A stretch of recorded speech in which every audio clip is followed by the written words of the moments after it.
ತಮಾಷೆ ಬಿಡಲ್ಲ ಬರ ನಿಂತ್ಕೊ ಬರ ಆಯಿತಾ.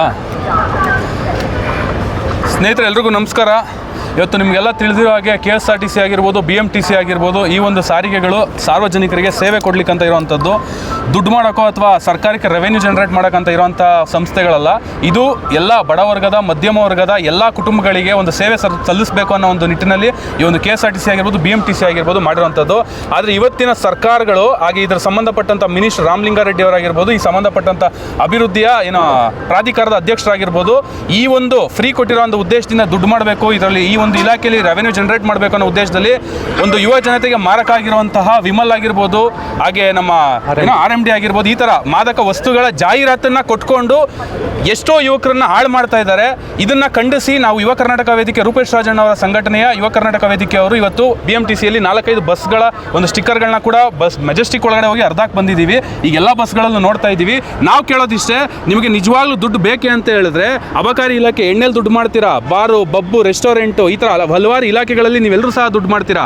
ಆದರೆ ಇಲ್ಲಿ ಇವತ್ತು ಎಷ್ಟೋ ಜನ ಯುವಕರು, ವಿದ್ಯಾರ್ಥಿಗಳು, ವಯಸ್ಸಾಗಿರೋರು ಇಂಥವರೆಲ್ಲ ಹೋಗ್ತಾರೆ. ಅಂಥವ್ರಿಗೆ ಒಂದು ಪ್ರಚೋದನೆ ಕೊಡುವಂತಹ ವಿಮಲ್ಲು, ಡ್ರಿಂಕ್ಸು, ಸಿಗರೇಟು, ಈ ಥರ ಜಾಹೀರಾತುಗಳನ್ನ ಹಾಕೊಂಡೋದ್ರೆ ಎಷ್ಟು ಮಟ್ಟಿಗೆ ಸರಿ ಆಗುತ್ತೆ? ಇದು ಒಂದು ಸರ್ಕಾರಕ್ಕೆ ನಾಚಿಕೆ ಆಗುವಂಥ ಕೆಲಸ. ಅದ್ರ ಜೊತೆಗೇನೆ ಏನಿವತ್ತು ನಾವು ಏನು ಪಬ್ಲಿಕಲ್ಲಿ ಸಿಗರೇಟ್ ಸೇದಿದ್ರೆ ಒಂದು 200 ರೂಪಾಯಿ ಫೈನ್ ಹಾಕ್ತಾರೆ. ಅದೇ ನೀವು ಆ ಅಡ್ವರ್ಟೈಸ್ಮೆಂಟ್ಗಳನ್ನ ನಿಮ್ಮ ಬಸ್ಗಳ ಮೇಲೆ ದೊಡ್ಡ ಪ್ರೊಜೆಕ್ಟ್ ಮಾಡ್ಕೊಂಡು ಹೋಗ್ಬೋದು. ಅದಕ್ಕೆ ನಿಮಗೆ ಎಷ್ಟು ಫೈನ್ ಹಾಕಬೇಕು?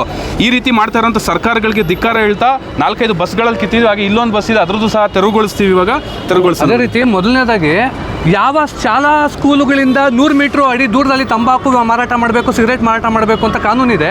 ಇದೇ ಬಸ್ಗಳು ಅದೇ ಶಾಲೆಗಳ ಮುಂದೆ ವಿಮಲ್ ಅಡ್ವರ್ಟೈಸ್ಮೆಂಟ್ ಹಾಕೊಂಡು ಹೋಗ್ತಾರೆ. ಇದಕ್ಕೆ ಯಾವುದೇ ರೀತಿ ಕಾನೂನು ಅಪ್ಲೈ ಆಗೋದಿಲ್ವಾ? ಇವತ್ತು ಬೀಡಾ ಅಂಗಡಿ ಒಳಗಡೆ ಸಿಗಬೇಕಾಗಿರ್ತಕ್ಕಂಥ ತಂಬಾಕು ಮತ್ತು ಮಾದಕ ದ್ರವ್ಯಗಳನ್ನ ಇವರು ಸಾರ್ವಜನಿಕ ಬಸ್ ಮೇಲೆ ಪ್ರದರ್ಶನ ಮಾಡ್ತಾರೆ ಅಂತ ಹೇಳಿದ್ರೆ ಯಾವ ಸಂದೇಶವನ್ನು ಕೊಡ್ತಾರೆ?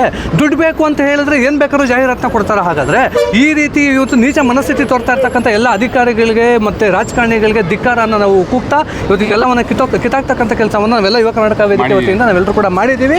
ಇನ್ನು ಮುಂದೆ ಯಾರು ಕೂಡ ಸಹಿಸ್ಕೊಂಬೇಡಿ, ಎಲ್ಲೇ ಆದರೂ ಕೂಡ ಸಿಡಿದು ನಿಲ್ಲಿ ಅಂತ ಹೇಳಿ ಇವಾಗ ರಾಮಲಿಂಗಾರೆಡ್ಡಿ ಅವ್ರ ಆಫೀಸಿಗೆ ಸಹ ಹೋಗ್ತೀವಿ. ಅವರಿಗೆ ಮನವಿ ಕೊಡುವಂಥ ಕೆಲಸವನ್ನು ವಿಧಾನಸೌಧದಲ್ಲಿ ಮಾಡ್ತೀವಿ. 1 ಗಂಟೆಗೆ ಸಮಯ ಕೊಟ್ಟಿದ್ದಾರೆ, ಅಲ್ಲಿ ಹೋಗಿ ಇವಾಗ ಕೊಡೋಣ. ಬನ್ನಿ.